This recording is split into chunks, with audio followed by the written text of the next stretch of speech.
19장 이스라엘 가운데 왕이 없을 당시에 에브라임 산지의 외진 곳에 한 레위인이 살고 있었다. 그는 유다 베들레헴 출신의 첩을 들였다. 그런데 그의 첩이 창녀 같은 짓을 하다가 그를 떠나 자기 아버지의 집이 있는 유다 베들레헴으로 돌아가 그곳에 넉 달 동안 머물렀다. 그래서 그 남편은 첩을 찾아가 구슬려 다시 데려오려고 하인과 함께 나귀 2마리를 끌고 길을 떠났다. 그 여자가 그를 자기 아버지의 집으로 맞아들이자 그 여자의 아버지가 그를 보고 기뻐하였다. 그의 장인인 그 젊은 여자의 아버지가 그를 붙들었으므로 그는 3일 동안 장인과 함께 머물렀다. 그들은 먹고 마시며 그곳에서 밤을 지냈다. 4일째 되는 날, 그들이 아침 일찍 일어나 떠날 채비를 하는데 그 젊은 여자의 아버지가 사위에게 말하였다. 떡을 조금 더 먹고 힘을 내서 가게나.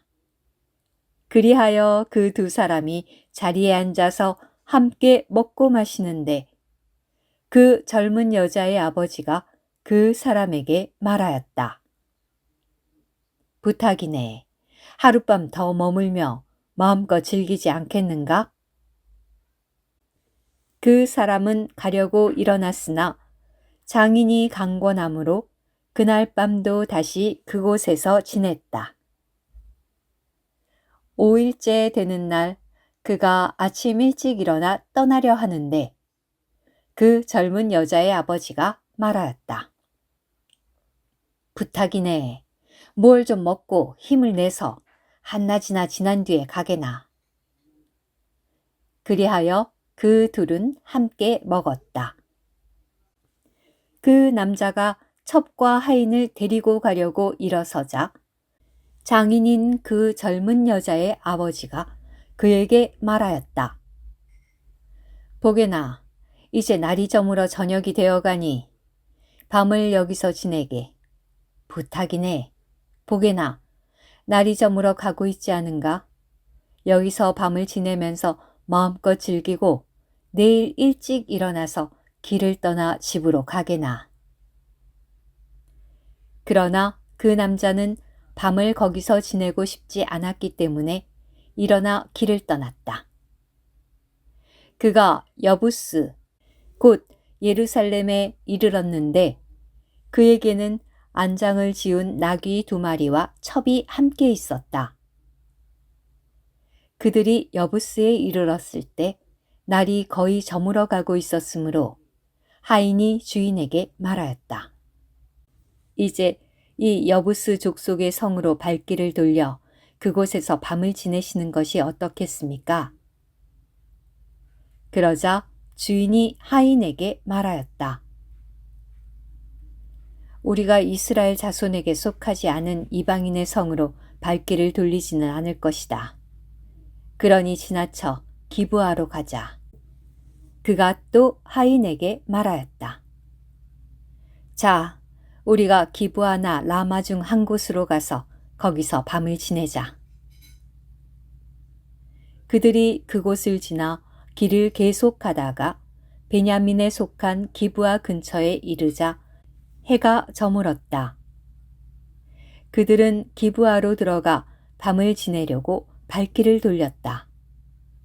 그가 성에 들어가 성 안 광장에 앉아 있었지만 그들을 자기 집으로 맞아들여 묵게 하는 사람이 아무도 없었다. 마침 한 노인이 저녁이 되어 밭일을 마치고 돌아오고 있었다. 그는 에브라임 산지 출신인데 기브아에 체류하고 있었다. 그곳 사람들은 베냐민 사람들이었다. 노인이 눈을 들어 성안 광장에 나그네가 있는 것을 보았다. 그 노인이 그에게 말하였다. 어디 가는 길이시오? 어디에서 오셨소? 그가 그 노인에게 말하였다. 우리는 유다 베들레헴에서 왔는데 에브라임 산지 외진 곳으로 가고 있습니다. 나는 그곳 출신인데 유다 베들레헴에 갔다가 나의 집으로 가고 있습니다. 그런데 집 안으로 맞아들여주는 사람이 아무도 없습니다.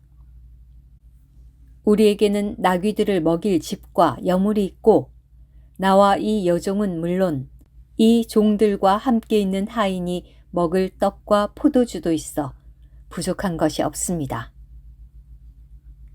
그 노인이 말하였다. 그대에게 평안이 있기를 바라오. 그대의 모든 필요를 내가 채우게 해 주시오. 광장에서 밤을 지내서는 안 돼오.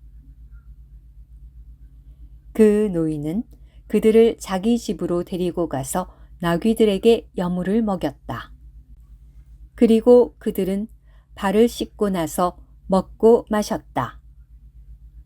그들이 마음껏 즐기고 있는데 그 성의 무례환들이 그 집을 에워싸고는 문을 두드리면서 집주인인 노인에게 말하였다.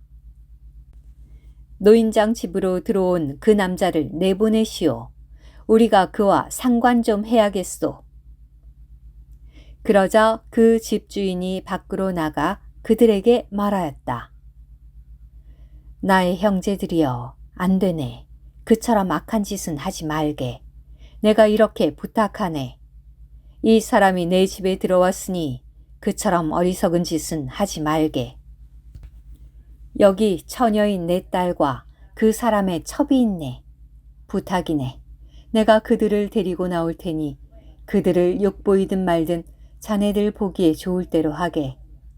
그러나 이 사람에게는 그런 어리석은 짓은 하지 말게. 그러나 그들은 그 노인의 말을 들으려고 하지 않았다. 그래서 그 사람이 자기의 첩을 데리고 그들에게 나오자 그들이 그 여자와 상관하였다. 그들은 새벽까지 밤새도록 그 여자를 욕보이다가 날이 셀 때에야 놓아주었다. 이른 아침 그 여자가 노인의 집 입구에 와서 쓰러졌다. 그 여자의 주인은 날이 밝을 때까지 그 집에 머물렀다. 그 여자의 주인이 아침에 일어나 길을 떠나려고 그 집 문들을 열고 밖으로 나갔는데 그의 첩이 손을 문지방에 걸친 채 그 집 입구에 쓰러져 있었다. 그가 그 여자에게 자, 일어나 떠납시다. 라고 말하였으나 아무런 대답이 없었다. 그는 그 여자를 나귀에 싣고 일어나 자기의 고향으로 돌아갔다. 그는 집에 도착하자마자 칼을 들고 첩의 시신을 거두어다 12토막 낸 다음 이스라엘의 온 영토로 보냈다. 그것을 본 모든 사람이 말하였다. 이스라엘 자손이 이집트 땅에서 나온 이래로 지금까지 이러한 일은 일어난 적도 없고 본 적도 없습니다. 잘 생각해보고 상의한 후에 말해봅시다. 오늘 큐티. 이스라엘이 하나님을 저버리고 교통 안에 머물러 있지 않았기 때문에 모든 것이 혼돈되어 버렸습니다. 첫째로 이스라엘은 통치에 있어서 혼돈되었습니다. 그들에게는 행정이 없었습니다. 둘째로 그들은 하나님을 경배하는 데 있어서 혼돈되었습니다. 미가가 우상을 만들었고 자기 집에 경배할 장소를 세웠으며 자기 아들을 제사장으로 삼았습니다. 셋째로 그들은 도덕성에 있어서 혼돈되었습니다. 우리는 하나님을 섬겨야 할 레위인이 이 정도로 타락한 것을 볼 때 일반 백성들의 타락을 가히 짐작할 수 있습니다. 우리는 그에게서 하나님을 섬기는 생활, 감사하는 생활, 하나님께 기도하는 생활을 찾아볼 수 없습니다. 다만 그에게서 첩을 거느린 생활, 장인과 함께 먹고 마시는 생활만을 볼 수 있습니다. 그는 도덕적으로 일반 사람과 전혀 차별이 없는 다만 이름뿐인 레위인이었습니다. 왜 이 레위인이 이러한 삶을 살았습니까? 그는 왕이신 하나님의 통제를 벗어나서 왕이 없는 생활, 즉 하나님과 연결이 끊어진 생활을 했기 때문입니다.